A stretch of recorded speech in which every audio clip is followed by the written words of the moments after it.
सुबह सुबह आँख खुलते ही सामने सफेद धुंध की दीवार। न सड़क दिख रही है न सिग्नल। बिहार में ठंड ने थोड़ी नरमी जरूर दिखाई है, लेकिन कोहरे ने जनजीवन की रफ्तार थाम दी है। आईएमडी के अनुसार अगले 2 दिनों तक स्थिति में कोई खास सुधार नहीं होगा। 17 दिसंबर के बाद मौसम एक बड़ा यू टर्न लेगा, जिसके बाद 22 दिसंबर से शीतलहर और कड़ाके की ठंड पड़ने की संभावना है। बिहार में पिछले 24 घंटे के दौरान दिन और रात के तापमान में मामूली बढ़ोतरी जरूर दर्ज की गई है, लेकिन घने कोहरे ने आम लोगों की परेशानी बढ़ा दी है। पटना, गया जी, मुजफ्फरपुर से लेकर सीमांचल तक हालात ऐसे हैं कि सुबह के वक्त विजिबिलिटी बेहद कम हो गई है। गया जी में विजिबिलिटी 200 मीटर तक सिमट गई है, जिससे सड़क यातायात के साथ साथ रेल और हवाई सेवाएं भी प्रभावित हुई है। आईएमडी का साफ संकेत है कि अगले 2 दिनों तक कोहरे से राहत मिलने वाली नहीं है। शनिवार सुबह राज्य के कई जिलों में ऐसा दृश्य रहा मानो पूरा इलाका सफेद चादर में ढक गया हो।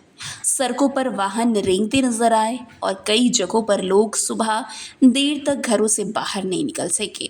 खासकर पटना, गया जी, उत्तर बिहार के जिलों में घने कोहरे ने सामान्य दिनचर्या को प्रभावित किया। मौसम विशेषज्ञों के मुताबिक उत्तर पश्चिमी हवाओं की धीमी गति और बढ़ी हुई नमी के कारण कोहरा लगातार गहराता जा रहा है। कोहरे का सबसे ज्यादा असर ट्रांसपोर्ट सिस्टम पर देखने को मिल रहा है। कई ट्रेनों के परिचालन में देरी हुई, जबकि कुछ उड़ानों की समय में बदलाव करना पड़ा। हवाई अड्डों पर लो विजिबिलिटी की वजह से फ्लाइट्स ऑपरेशन प्रभावित रहे। यात्रियों को इंतजार और अनिश्चितता का सामना करना पड़ा, जिससे ठंड के साथ साथ परेशानी भी बढ़ी।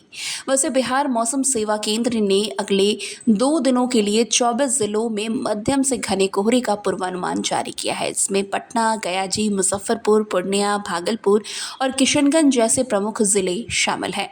पश्चिम और पूर्वी चंपारण, सीतामढ़ी, दरभंगा, मधेपुरा, सुपौल, अररिया और सीमांचल के इलाकों में भी रात और सुबह के समय विजिबिलिटी काफ़ी कम रहने की आशंका है।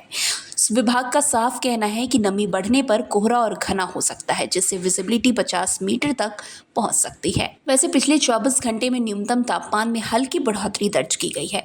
कैमूर में न्यूनतम तापमान 6.6 डिग्री से बढ़कर 7 डिग्री सेल्सियस रहा, जबकि पटना, गयाजी, रोहतास और मुजफ्फरपुर समेत 24 जिलों में पारा 10 डिग्री या उससे नीचे दर्ज किया गया है।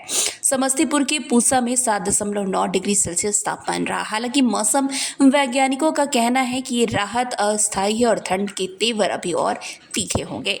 मौसम विभाग के अनुसार पश्चिमी हिमालय क्षेत्र में एक नया पश्चिम विक्षोभ सक्रिय हुआ है, जिसका असर 17 दिसंबर के बाद बिहार में दिखने लगेगा। इसके बाद तापमान में गिरावट आएगी और 22 नवंबर के बाद शीतलहर और कोल्ड डे जैसी स्थिति बनने की संभावना है। मौसम वैज्ञानिकों का कहना है कि अब तक जो ठंड महसूस की जा रही है वो इस सीजन की असली ठंड नहीं है। दिसंबर के आखिरी दिनों में ठंड लोगों को कपकपाने पर मजबूर कर सकती है।